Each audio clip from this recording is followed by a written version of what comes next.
दोस्तों, अगर आपके सामने कोई खतरनाक तूफान हो तो ज्यादातर लोग उससे दूर भागना चाहेंगे और कोई उसके आसपास भी रहना नहीं चाहेगा। लेकिन कुछ लोग ऐसे हैं जो इसका पीछा भी करते हैं। ये कहानी एक ऐसे साइंटिस्ट की है जो अपने खास प्रयोगों के लिए तूफानों के बीच में जाने की हिम्मत रखती है। तो चलिए पूरी कहानी जानने के लिए शुरुआत से स्टार्ट करते हैं।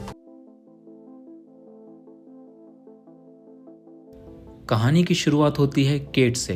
केट एक होनहार मीटीरियोलॉजिस्ट है जिसने अपने करियर की शुरुआत तूफानों को समझने और उनसे होने वाली तबाही को रोकने से की थी। उसका जुनून था उन तूफानों के पीछे भागना जिनसे बाकी लोग दूर भागते हैं। केट एक एक्सपेरिमेंट के लिए अपनी टीम के साथ तूफान का पीछा करने के लिए रेडी हो रही है। उसकी टीम में उसका बॉयफ्रेंड जेब और उसके फ्रेंड यावी, प्रवीण और एडी है। वो इस एक्सपेरिमेंट में सोडियम पॉलीएक्रिलेट के इफेक्ट को तूफान पे टेस्ट करना चाहती है। उसकी थ्योरी के हिसाब से ये केमिकल तूफान को धीरे या पूरी तरह से खत्म कर देगा, जिससे तूफान से होने वाली बर्बादी से बचा जा सकता है। अब वो अपनी टीम के साथ गाड़ियों में तूफान की तरफ बढ़ने लगती है। सब इस मोमेंट को लेके काफी एक्साइटेड हैं। वो पूरे जोश के साथ तूफान की तरफ बढ़ने लगते हैं। कुछ देर के बाद टीम डिसाइड करती है कि हावी अपनी गाड़ी के साथ कुछ दूर पहले ही रुक जाएगा, क्योंकि उसे तूफान से मिलने वाली डेटा की रीडिंग, रिकॉर्ड और मॉनिटर करनी है। लेकिन बाकी लोग तूफान की तरफ तेजी से बढ़ने लगते हैं क्योंकि वो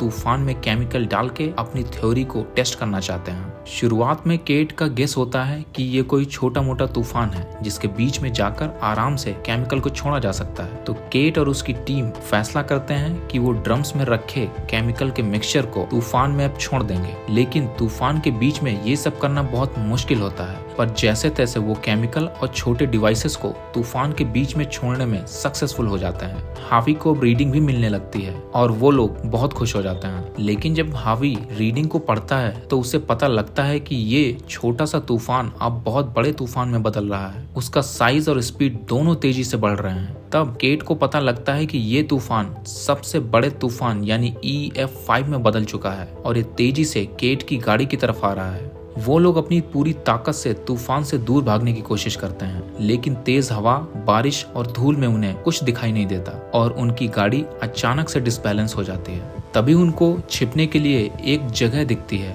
और वो तेजी से एक ब्रिज के नीचे छिपने के लिए भागते हैं। लेकिन तूफान इतना तेज होता है कि उसके दोस्त प्रवीण को अपने अंदर खींच लेता है। तूफान से एडी भी नहीं बच पाती और तूफान उसे भी अपने अंदर खींच लेता है। केट और जेब जैसे तैसे चीखते चिल्लाते ब्रिज के नीचे पहुंचते हैं और दोनों ही बहुत डर जाते हैं। लेकिन कुछ देर बाद तूफान और भी तेज हो जाता है और जेब को भी अपने अंदर खींच लेता है। सिर्फ केट ही होती है जो किस्मत से उस तूफान से बच पाती है। तूफान के रुकने के बाद वो खून से लथपथ वापस आ रही होती है और इस भयानक एक्सीडेंट के बाद वो फैसला करती है कि आज से वो इस तूफान का पीछा कभी नहीं करेगी।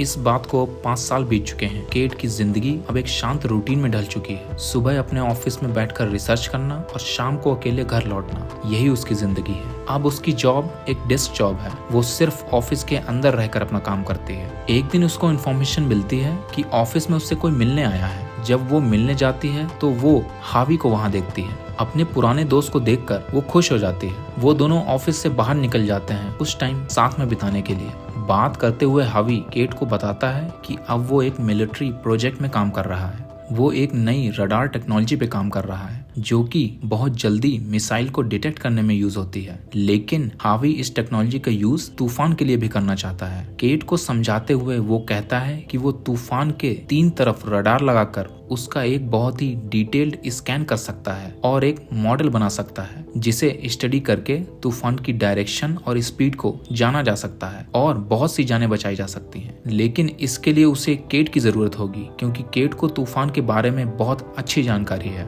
लेकिन केट इस प्रपोजल को मना कर देती है और कहती है कि अब वो इस तरह के खतरनाक काम नहीं करती और वहां से चली जाती है। घर जाकर वो इस बारे में बहुत सोचती है और आखिर में फैसला करती है कि वो हावी के साथ प्रोजेक्ट पर काम करने के लिए तैयार है। हावी ये सुनकर बहुत खुश हो जाता है और केट को अपनी टीम के पास ले जाकर पूरी टीम से मिलवाता है।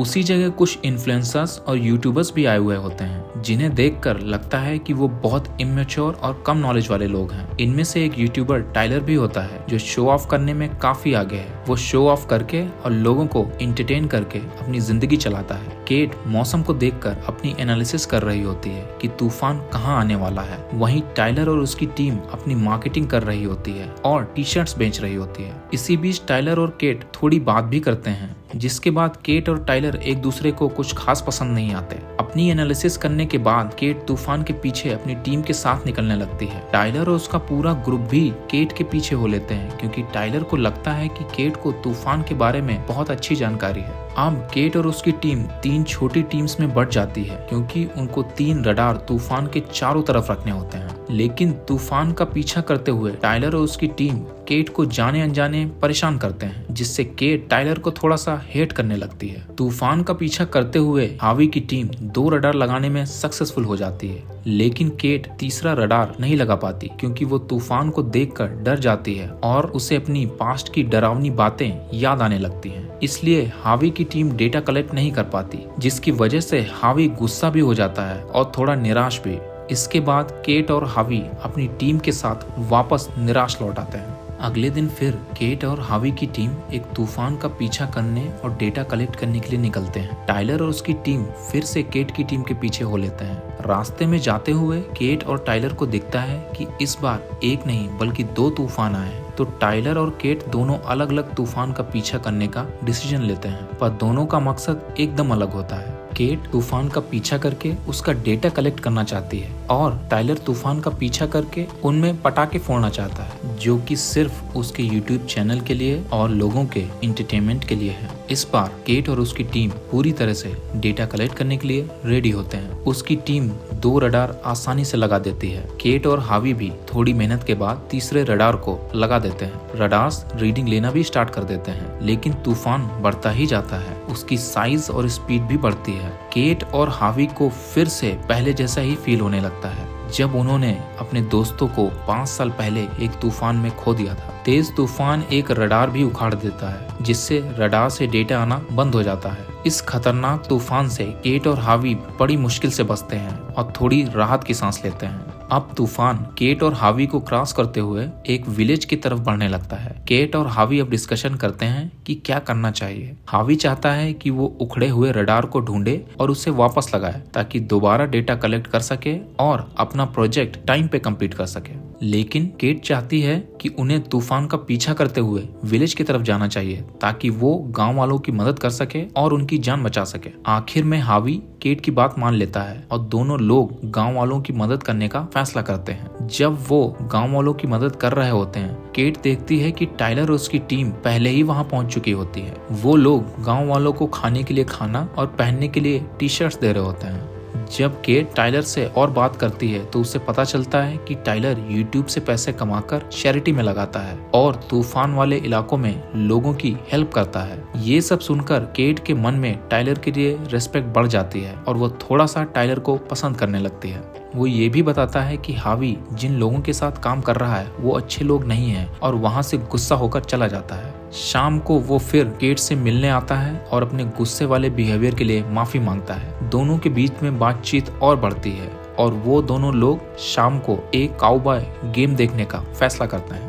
गेम के दौरान वो बहुत एंजॉय करते हैं और एक दूसरे से ढेर सारी बातें करते हैं, जिससे वो एक दूसरे को पसंद भी करने लगते हैं। तभी गेम के दौरान तूफान की वार्निंग आती है। लोगों को बहुत जल्दी स्टेडियम को छोड़ने के लिए बोला जाता है और कहा जाता है कि वो किसी सेफ जगह को ढूंढे और वहीं रुके। लेकिन तूफान बहुत खतरनाक होता है और बहुत तेज भी, जिससे कई लोग भाग नहीं पाते और मर जाते हैं। कुछ लोग तो केट और टाइलर की आंखों के सामने मारे जाते हैं, जिससे दोनों को बहुत दुख पहुंचता है। ये सब देखकर केट बहुत निराश हो जाती है। वो बहुत टेंशन में भी होती है और उसे कुछ समझ में नहीं आ रहा होता कि अब वो क्या करे। इसलिए वो सब कुछ छोड़कर अपने माँ के घर चली जाती है। अपनी माँ से मिलके वो थोड़ा रिलैक्स फील करती है। वो अपनी माँ से ढेर सारी बातें करती है, जिसमें से बहुत सारी बातें और यादें उसके बचपन की होती हैं। केट को घर में वो जगह भी मिलती है जहाँ वो तूफानों के बारे में स्टडी करती थी और प्रैक्टिकल भी करती थी। इन सभी चीजों को देखकर वो गहरी सोच में पड़ जाती है और अपनी जिंदगी के बारे में सोचने लगती है।